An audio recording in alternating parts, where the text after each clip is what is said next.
The money isn't what it used to be, and it's not getting you very much these days. I mean, there's a couple of these things we talked about car prices before, but the newest report I've seen on this is that since January of 2020, used car prices are up 16.7%, and new cars are up 10%.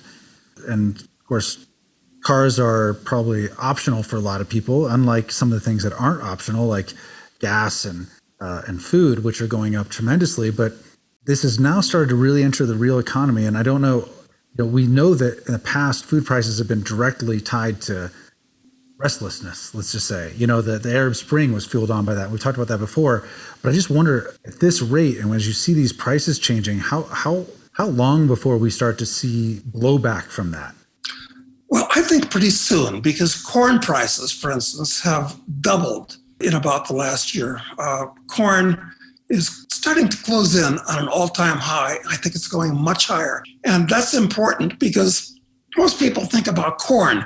Well, that's something that comes out of the Green Giant's can, or something that you eat on a cob during July 4th. But the fact is, since corn is the source of ethanol, and ethanol is mandated in most of the states in the country in fuel, so corn prices have doubled, and they're going higher for lots of reasons. And I speak as somebody that, kind of watches these things as a commodity futures trader. Corn is everywhere. It's the major source of sweeteners, and it's corn syrup is in just about every food that's processed, from not just Doritos corn chips, but everything. So it's going to have a big impact. And of course, cattle eat corn. They eat soybeans, and soybeans have doubled too. So this is going to have all kinds of knock-on effects.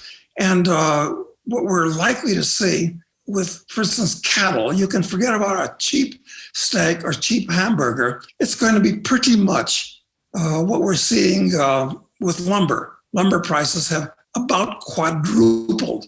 And it's not because there aren't plenty of trees in the forest, but it's because of sawmill capacity.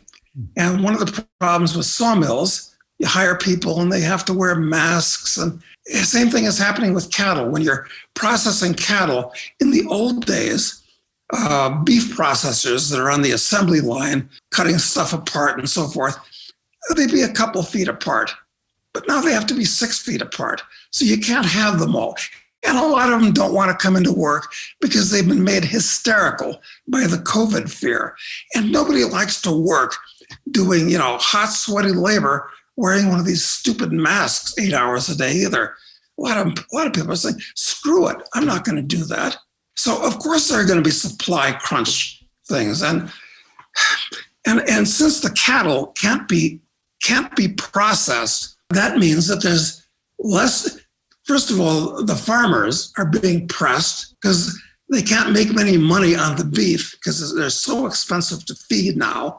And they can't sell the beef because the processing plants can't take all the beef that's there. So about right now, about the only commodity that's still cheap, believe it or not, are cattle for that reason. So sometime during the summer, I'm looking to go long cattle, and I expect they're going to go from about $1.15 a pound to something like $1.50 or $2 a pound.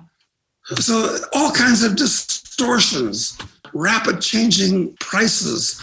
Meanwhile, this is a disaster in the making. And I understand there are number I've heard, nothing's reliable. You can't trust any of this because the Federal Reserve still talks about 2% inflation, maybe a little more. But real inflation on the ground we're talking 10, 15%, and it's going to go to 20 or 25 as they create trillions more dollars. God, this is a real catastrophe in the making. We're just in the Indian summer now before we go into the winter. Do you think that these numbers, this inflation numbers you talked about, like 20%, are those numbers that we start to actually see this year? Or is that, I feel like there's a little more time for that to build? Yeah, but the problem is who's coming up with these numbers? I actually don't trust the US government's numbers much more than I trust the inflation and other economic numbers of the Argentine government. I mean, they say that we're at all-time low levels of unemployment. What the hell are they talking about? There's all these millions and millions of people laying around their houses. They're not officially unemployed, I guess. So you can't trust the unemployment numbers. You cannot trust the inflation numbers. The interest rates we're paying that are out there are totally distorted by the Fed intervening and buying government paper.